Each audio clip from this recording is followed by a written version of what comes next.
আমরা যারা সঞ্চয়পত্র ক্রয় করেছি এবং প্রতি বছর ট্যাক্স রিটার্ন সাবমিট করি, রিটার্ন সাবমিটের সময় সঞ্চয়পত্রের কর কর্তনের প্রত্যয়নপত্র সংগ্রহ করতে হয়। এই প্রত্যয়নপত্র আমরা ঘরে বসে সোনালী ই সেবা অ্যাপের মাধ্যমে আমাদের মেইলে পেতে পারি, খুব সহজেই ব্যাংকে না গিয়ে। এই বিষয় নিয়েই আজকে আমাদের এই ভিডিও। সঞ্চয়পত্র ক্রয় করলে আমরা এরকম একটা সার্টিফিকেট পেয়ে থাকি। সার্টিফিকেটে কতগুলো বিষয় উল্লেখ আছে, তার মধ্যে দেখবেন ইস্যুকারী অফিস। ইস্যুকারী অফিসে এখানে যে ব্যাংক এবং যে শাখা থেকে ক্রয় করেছেন সেই ব্যাংক এবং শাখার নাম উল্লেখ থাকবে।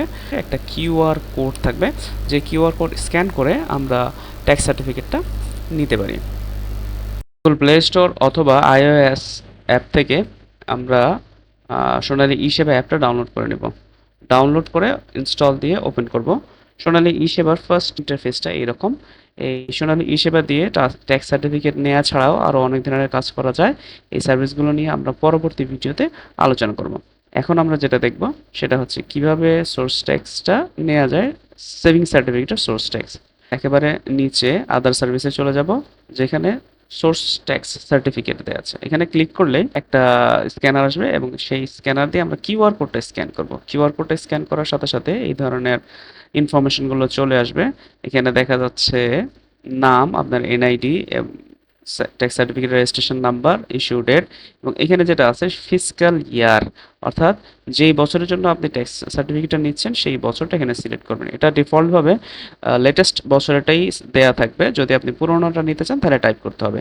এরপরে আছে ইমেল আইডি। ইমেল আইডি অর্থাৎ যেই ইমেলে আপনি ট্যাক্স সার্টিফিকেট নিতে চান সেই ইমেল আইডিটা টাইপ করবেন অথবা সিলেক্ট করে দিবেন। পরবর্তীতে আমরা দেখতে পাচ্ছি ব্রাঞ্চ, সিলেক্ট ব্রাঞ্চ, অর্থাৎ প্রথমে আমরা যা দেখেছিলাম যে ব্রাঞ্চের নাম উল্লেখ আছে ট্যাক্স সার্টিফিকেটে, আমরা এখানে সেই ব্রাঞ্চটাই সিলেক্ট করে দেব। এখানে একটা মজার বিষয় হচ্ছে, আপনি যেই ব্রাঞ্চ সিলেক্ট করেন না কেন, আপনার নামে আপনারা এই আইডি কার্ডের এগেনস্টে যতগুলো চলমান সার্টিফিকেট ওই বছরে ছিল, সেভিং সার্টিফিকেট, তার সবগুলো ট্যাক্স সার্টিফিকেট আপনি একবারে পেয়ে যাবেন। এই রিকোয়েস্ট দেওয়ার মাধ্যমে আপনি ইমেলের মাধ্যমে যে সার্টিফিকেটটা পাবেন সেখানে দেখবেন যে আপনার এনআইডি কার্ডের এগেনস্টে যতগুলো সার্টিফিকেট, হোক সেটা অন্য ব্যাংকে, হোক সেটা সোনালী ব্যাংকের অন্য ব্রাঞ্চে, হোক সেটা অনলাইনে করা, হোক সেটা অনলাইনে পোস্ট অফিসের মাধ্যমে করা, আপনি সবগুলো সার্টিফিকেট একবারে এক কাগজের মধ্যেই পেয়ে যাবেন। এখানে সাবমিট করলেই পরবর্তী 3 কর্মদিবসের ভিতরে আপনার ট্যাক্স সার্টিফিকেটটা আপনার ইমেইলে চলে আসবে। ইমেলের মাধ্যমে যে সার্টিফিকেটটা পাবেন এটা দেখতে এরকম, প্রত্যয়নপত্র এরকম লেখা থাকবে। এর মধ্যে একটা কিউআর কোড আছে। এই কিউআর কোডটা মোবাইল দিয়ে স্ক্যান করলে এইটারই পিডিএফ কপি, আপনি সফট কপি পেয়ে যাবেন। এখানে আমরা দেখতে পাচ্ছি একটা সার্টিফিকেট এগেনস্টে 5টা সঞ্চয়পত্রের সার্টিফিকেট দেওয়া আছে, অর্থাৎ সেম আইডি কার্ডের এগেনস্টে ওই বছর 5টা সঞ্চয়পত্র ছিল।